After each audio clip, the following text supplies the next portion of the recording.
Indonesia yang beranggota Kirana Alicia Kasih, Berlian Ferisha Madewi, Clarissa Putri Maharani, dan Dinda Bayu. Kota tanpa buku. Pernahkah kau ke toko buku, perpustakaan, atau taman bacaan? Tidakkah kau merasa istimewa ketika berada di dalamnya? Di sekelilingmu ada berbagai tokoh dari dunia nyata dan hayal, tempat yang pernah kau kunjungi dan yang belum, informasi dan cerita dari masa lalu, masa kini, dan masa depan. Semua berpadu, semua berada dalam genggamanmu. Saat berada di antara buku, tidakkah kau merasa seperti raja dan ratu? Ruang dan waktu seolah menyatu tanpa batas. Kau bisa terbang, melintasi sekat negara, dan melewati berbagai zaman. Kau bisa menyelam ke dalam samudra, melayang di angkasa, bercanda dengan aneka satwa, dan berkelana di tengah padatnya kota, juga di rimba raya. Kau tahu, buku adalah jendela dunia, kunci pengetahuan, dan pintu wawasan. Muhammad Hatta sang proklamator berkata, "Aku rela dipenjara asalkan bersama buku, karena dengan buku aku bebas." Melalui buku, manusia terbebas dari ketidaktahuan. Tempat-tempat yang dipenuhi buku adalah harapan perkembangannya, pengetahuan, dan wawasan. Apa jadinya jika kota tanpa buku? Pantaskah dia disebut kota?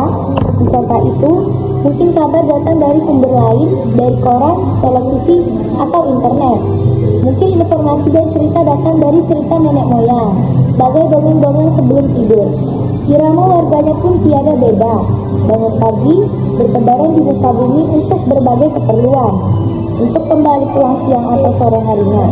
Setelah itu, mereka berangkat tidur dan memulai lagi hari berikutnya, semua serupa.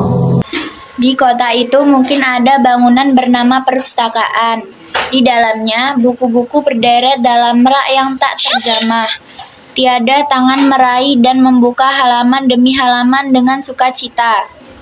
Mungkin juga ada tumpukan buku di sudut-sudut sekolah yang sepi dan berdebu.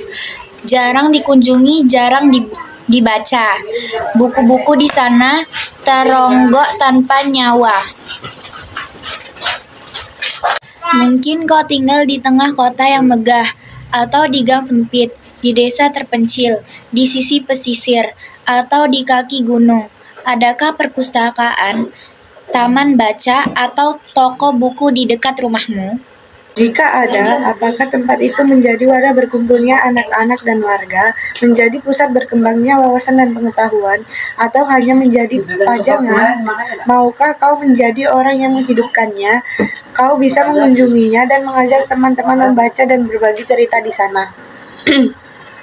Jadikan tempat itu sumber kegembiraan dan pengetahuan. Jika tempat itu belum ada, maukah menjadi orang yang mulai menghadirinya? Kau bisa mulai dari sebuah sudut di teras rumahmu.